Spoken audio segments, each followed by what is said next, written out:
사사기 3장에는 에훗이 나오죠. 그리고 이 에훗의 특징은 왼손잡이라고 했습니다.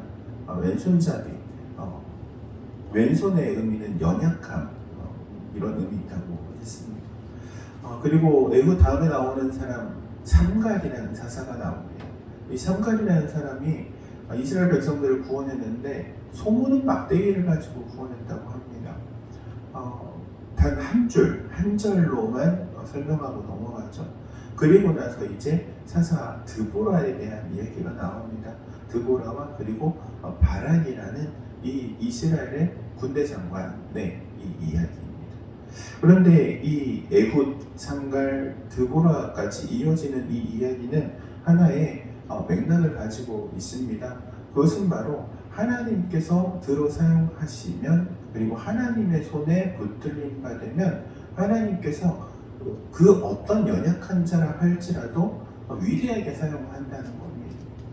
자, 보시기 바랍니다. 왼손잡이의 에훗, 하나님께서 다른 오른손잡이가 많고 오른손잡이들이 주를 이루는 사회에서 왼손잡이들은 천대를 받고 소외를 당하고, 어떻게 보면 왼손잡이에 대해서 세상 사람들이 말하기를 저 사람이 연약한 사람이고 부족한 사람이다 라고 하는 그 사람을 통해서 이스라엘을 구원하고, 또 삼갈을 보시기 바랍니다. 삼갈이라는 사람이 무엇을 가지고?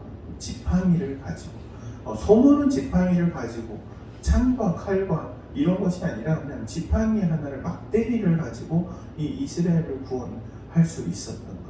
그것은 바로 그 가운데 하나님의 능력이 그에게 임하였기 때문이라고 말할 수 있죠. 그리고 사사 드보라는 어떻습니까? 여인의 몸입니다.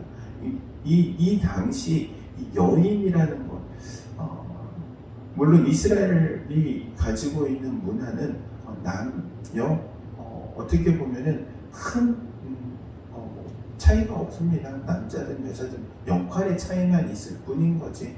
그런데 그 당시 가나안 문화나 혹은 그때 고대 시대의 문화를 살펴보면은 여성은 천시를 받죠. 오히려 여성은 사람으로서의 취급을 받지 못하는 경우가 다반사인 것을 보게 됩니다. 재산, 목록 정도로 보게 되는 경우가 많습니다.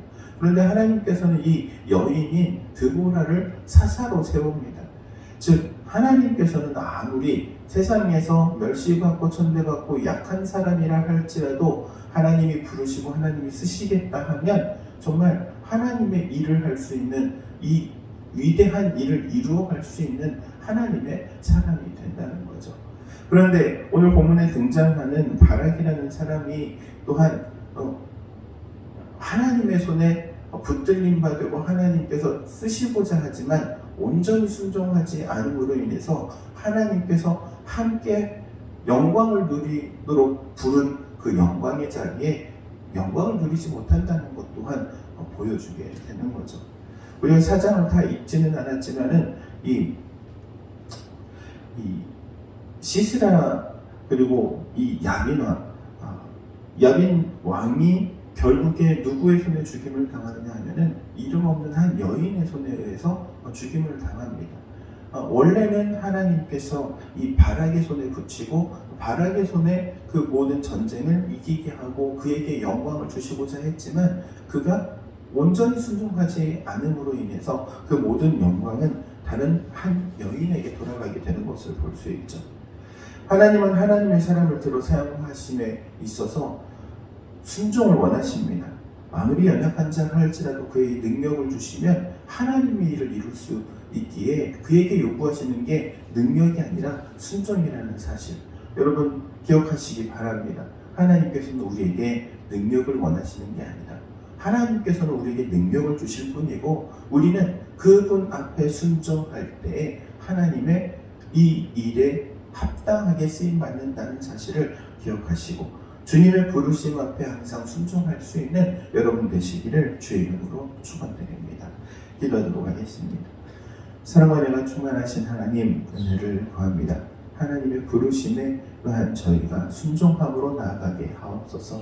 하나님께서 하나님의 일을 이루시기 위해서 저희를 부르실 때 저희가 인간적인 계산보다는 먼저 하나님의 말씀에 하나님의 부르심의 능력이 있음을 고백하며 나아가게 하옵소서. 순종이 오직 하나님의 일을 온전하게 이루고 하나님께 영광 올려드리는 일임을 우리가 고백하오니 저희로 하여금 항상 순종의 자리에 서게 하시고 저희를 통하여 하나님의 일을 이루도록 인도하여 주옵소서. 예수님의 이름으로 기도하옵나이다.